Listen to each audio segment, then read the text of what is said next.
rahmatullahi wa barakatuhu. Welcome back to Dana's World. Today's story is super special because it's about not just one prophet, but two prophets, the two amazing brothers, who are both sons of Prophet Ibrahim alayhi salam. We talked about their father in previous episodes, especially the incredible story of how Prophet Ibrahim alayhi salam was tested by Allah subhanahu wa ta'ala in so many ways. But today, we're diving into the story of his two sons, Prophet Ismail alayhi salam and Prophet Ishaq alayhi salam.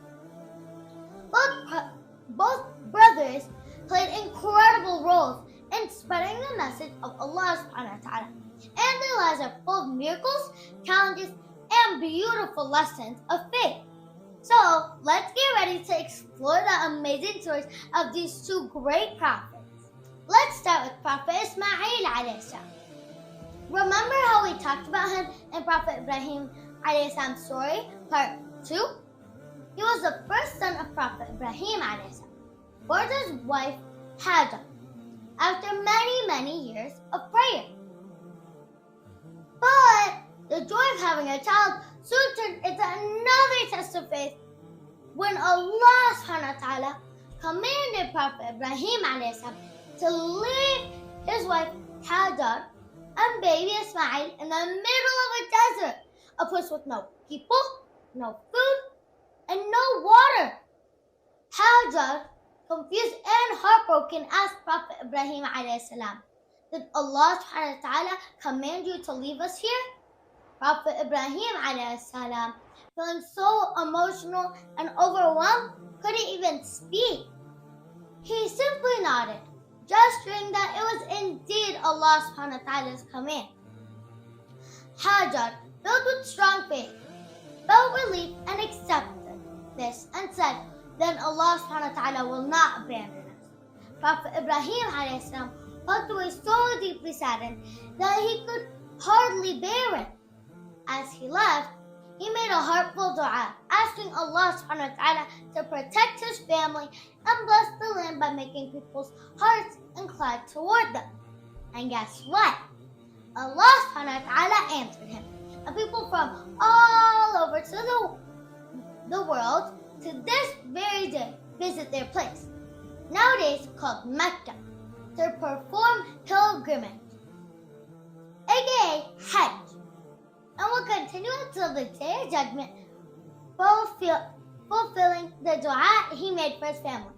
Cool, right? Now, here's where things get really intense.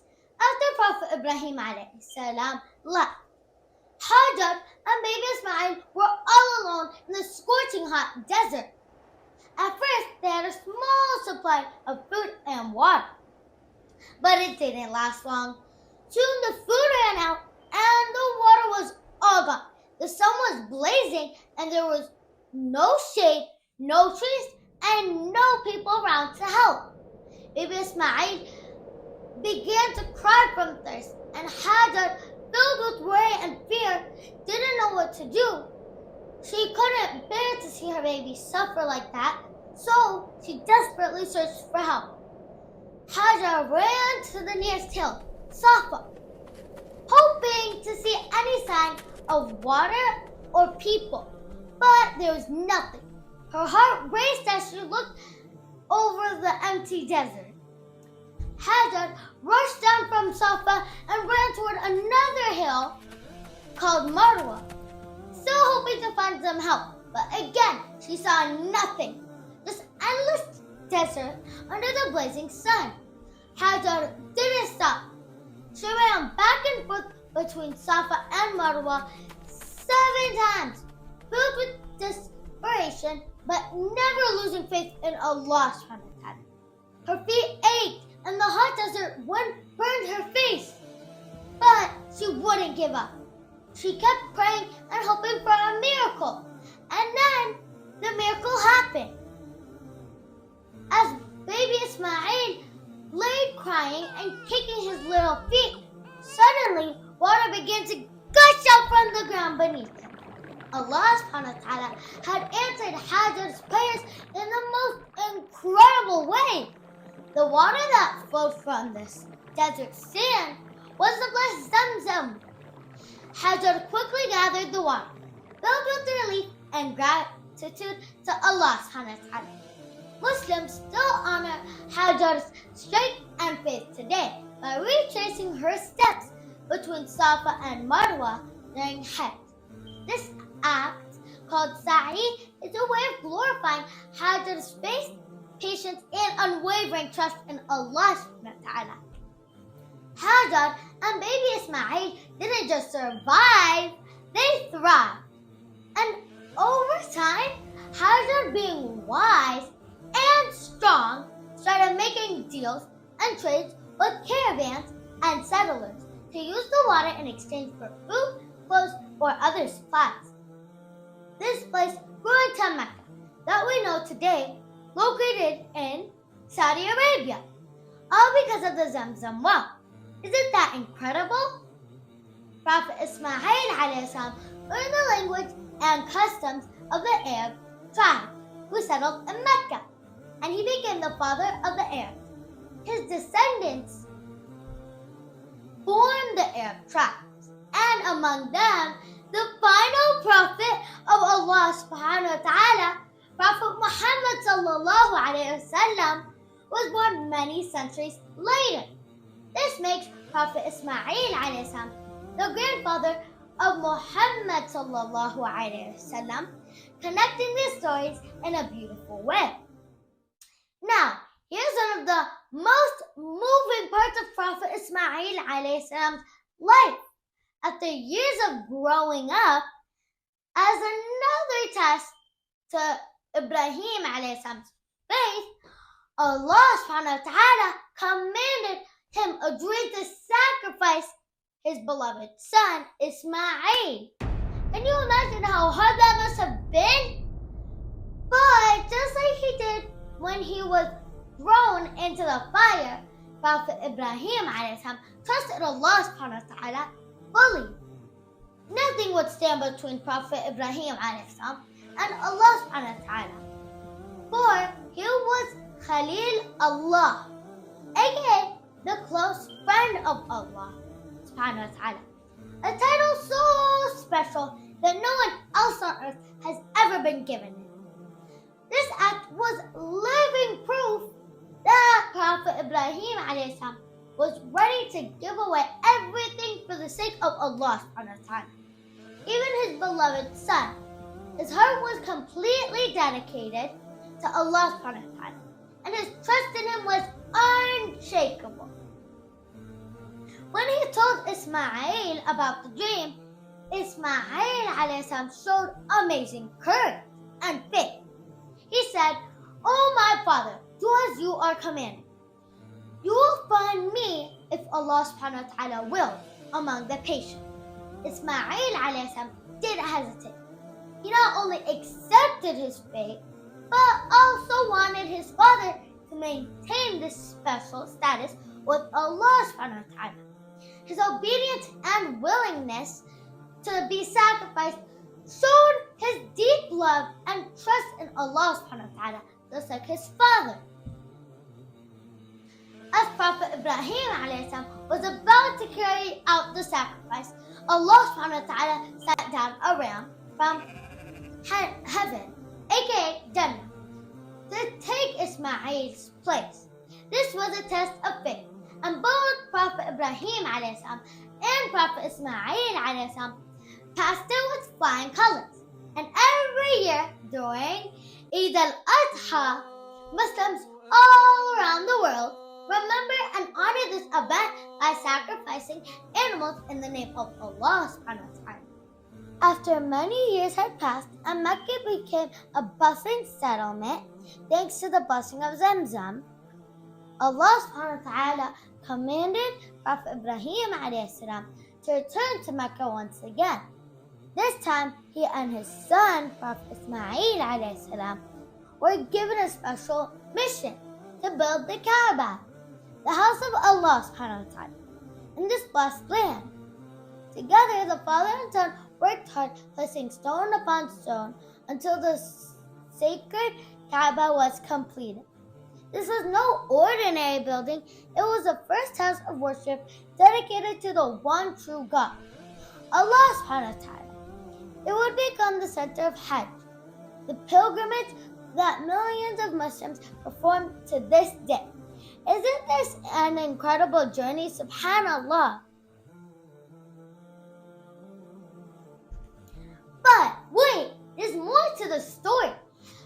After the miraculous events with Prophet Ismail alayhi salam, Allah subhanahu wa ta'ala blessed Prophet Ibrahim alayhi salam with another son, Prophet Ishaq alayhi salam.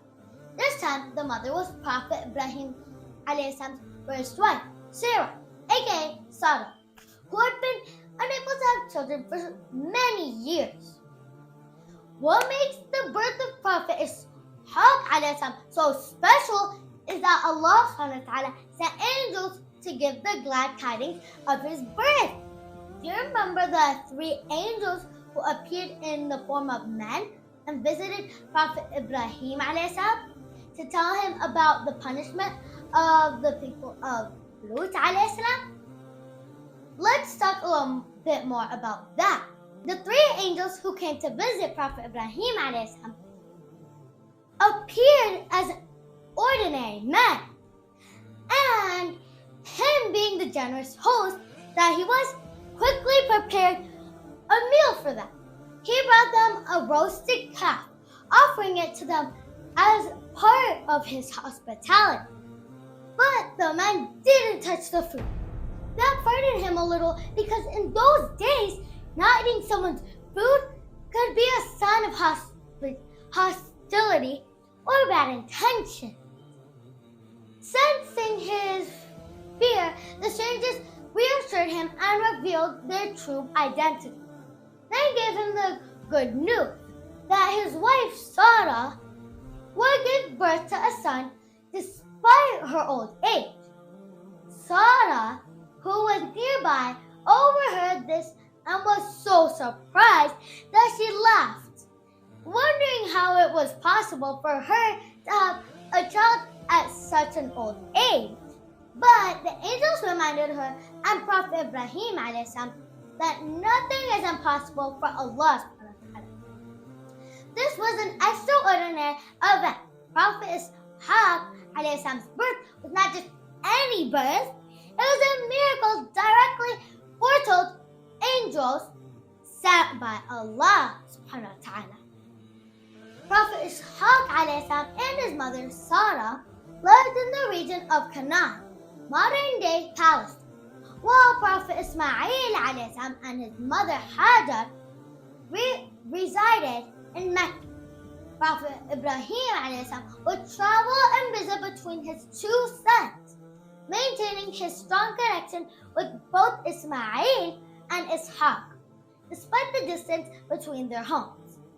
Allah subhanahu wa ta'ala's blessings didn't stop with the birth of Prophet Ishaq alayhi salam. Through him, many more prophets came, including his son, Prophet Yaqub alayhi salam, aka Jacob, and his grandson, Prophet Yusuf alayhi salam, aka Joseph.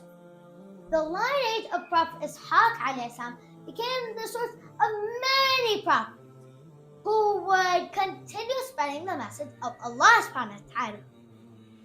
Throughout history, Prophet Ishaq alayhi salam lived a righteous life, always following the commands of Allah subhanahu wa ta'ala and guiding his people toward truth and worship of Allah subhanahu wa ta'ala alone.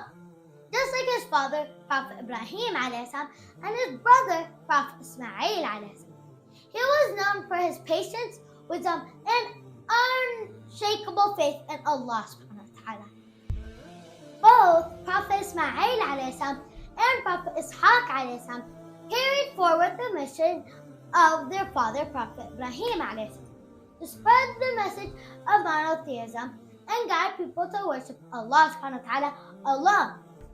Isn't it amazing how both Prophet Ismail alayhi salam and Prophet Ishaq alayhi salam trusted Allah subhanahu wa ta'ala with all their hearts?